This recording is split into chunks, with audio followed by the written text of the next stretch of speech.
Allez, je reviens. Donc, maintenant, on va parler de la chaîne de valeur de service. Regardez bien ce schéma. On a une demande exprimée par un client. Elle sera soumise à la chaîne. La chaîne, elle va préparer quoi? Elle va fournir un produit ou un service. Le produit ou le service va générer de la valeur au client. Donc, je répète, l'input du système, c'est l'opportunité ou la demande. Le déclencheur de la chaîne, c'est une demande exprimée par un client. L'output de la chaîne, qu'est-ce qu'elle va fournir? Elle va fournir un produit ou un service. Ce produit va faciliter la réalisation de la valeur. Donc, la chaîne de valeur, c'est quoi la définition telle que définie par un modèle opérationnel. C'est-à-dire quoi? Il décrit, excusez-moi, il décrit les différentes activités. Je reviens, excusez-moi. Voilà. Donc, la chaîne de valeur est un modèle opérationnel qui permet la création et la gestion des produits et des services. C'est-à-dire quoi? L'usine qui est à l'intérieur du constructeur de câbles ou de voitures, comment elle va fonctionner?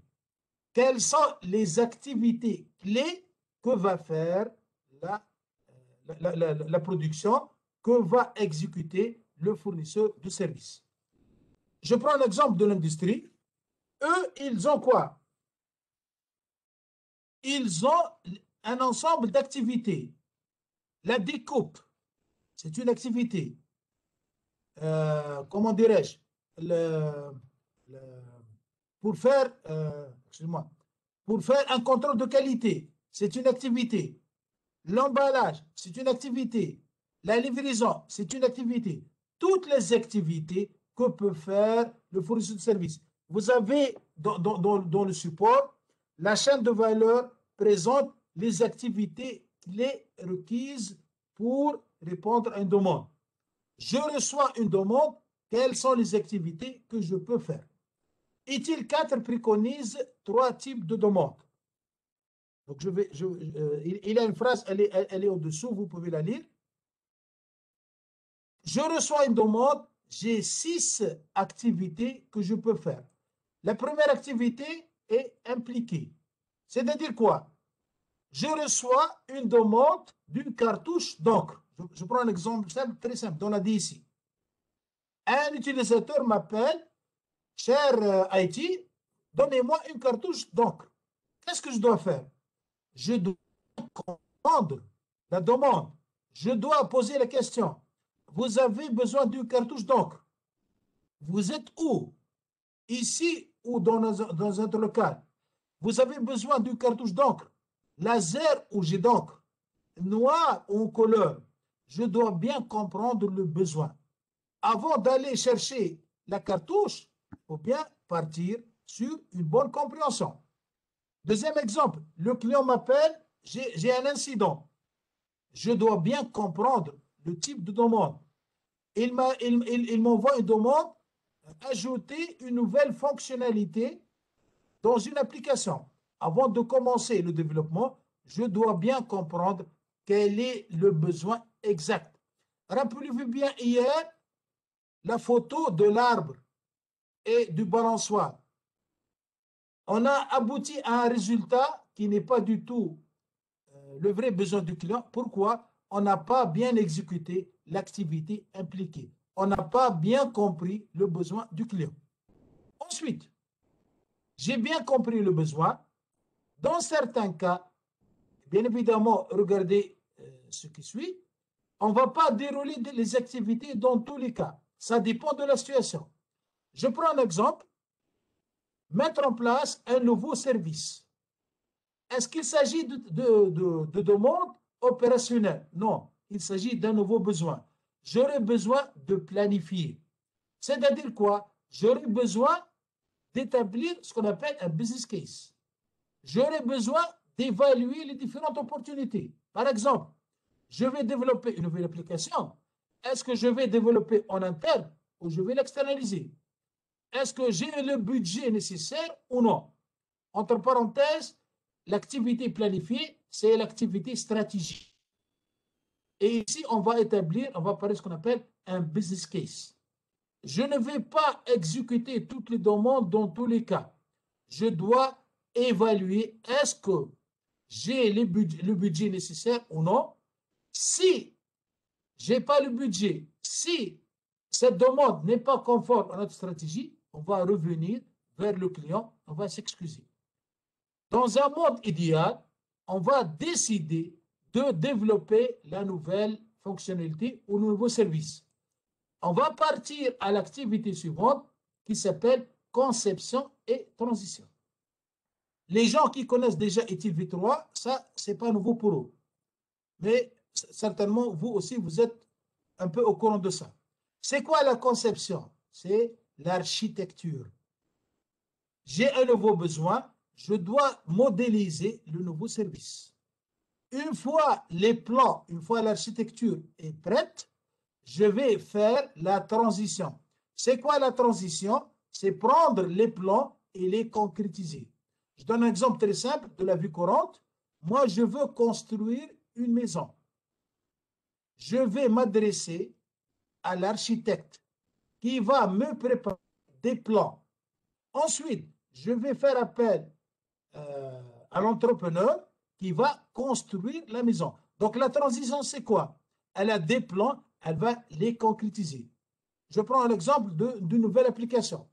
On a évalué dans Planifié, on a le budget, on a fait nos choix, on a fixé le délai.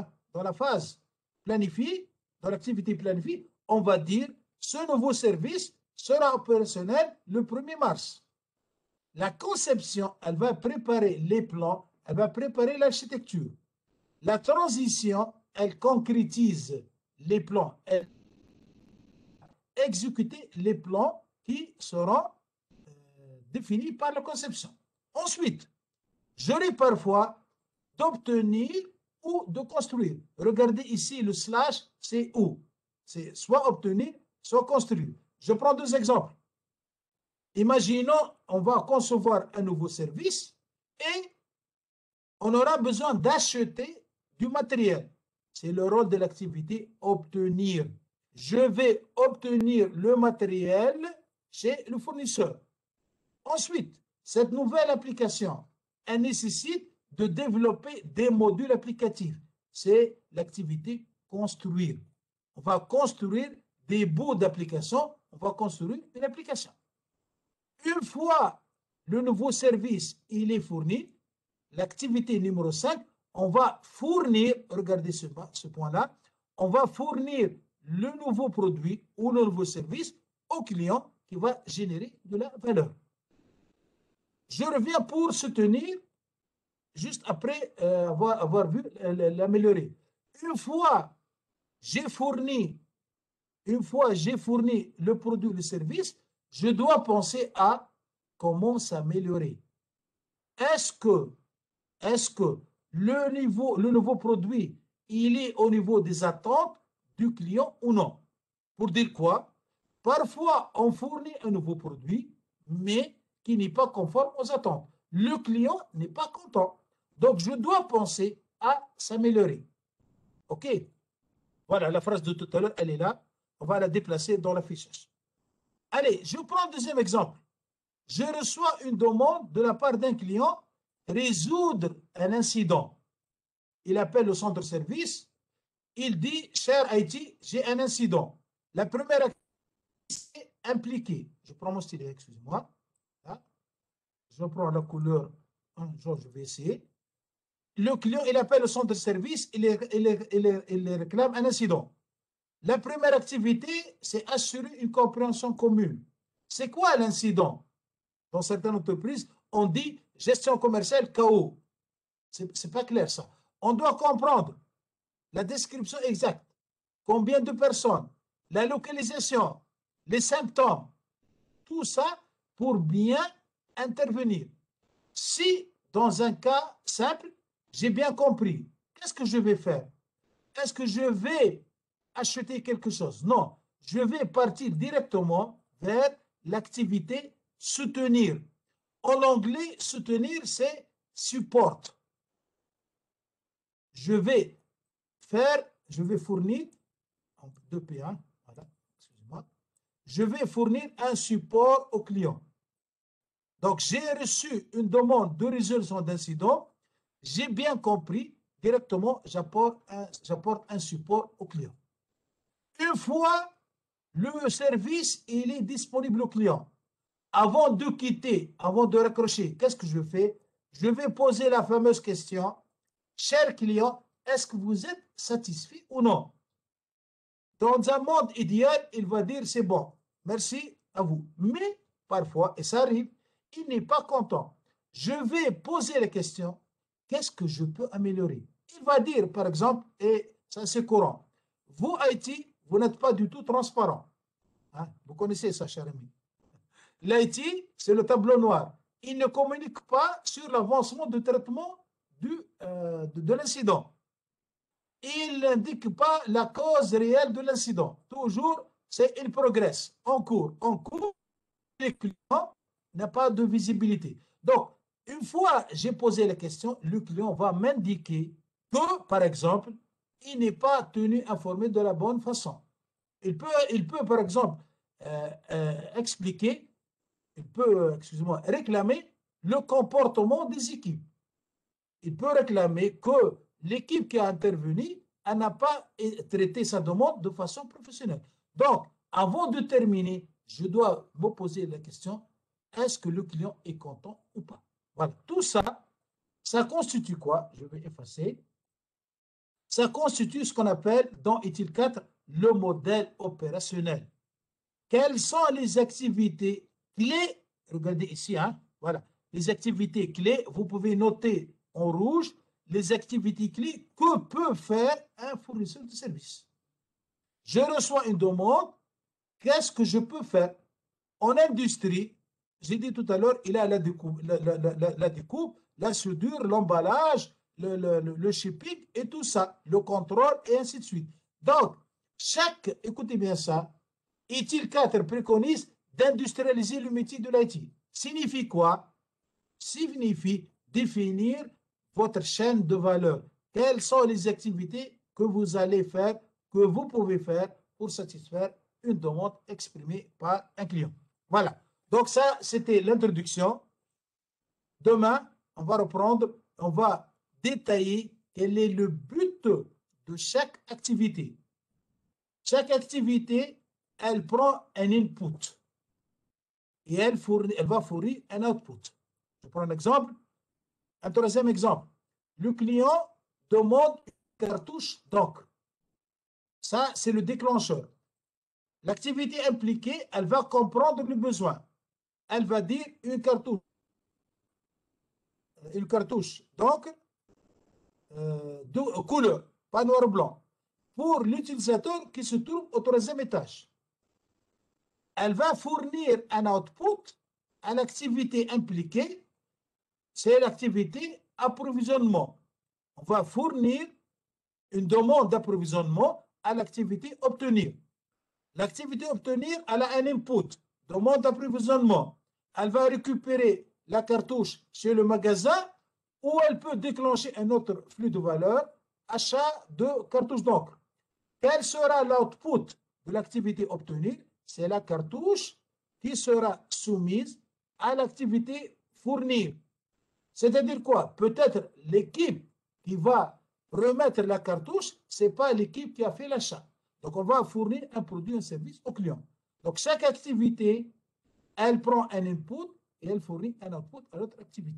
Voilà. Tout ça, on va le revoir demain. Je m'excuse pour ce petit retard de 10 minutes. Avez-vous des questions avant d'arrêter pour ne pas vous laisser réfléchir toute la journée? L'amélioration continue dans ETIL 4, elle se trouve à 3 niveaux. Au niveau système, au niveau chaîne de valeur et au niveau modèle. ETIL 4 va nous proposer un modèle d'amélioration continue. Dans ETIL 4, on va rencontrer l'amélioration. Voilà.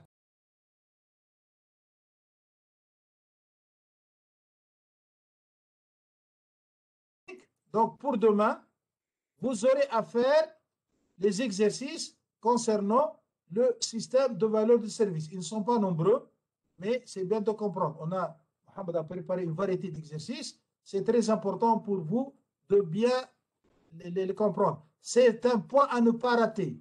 Dans l'examen, le SBS, il vaut un seul point.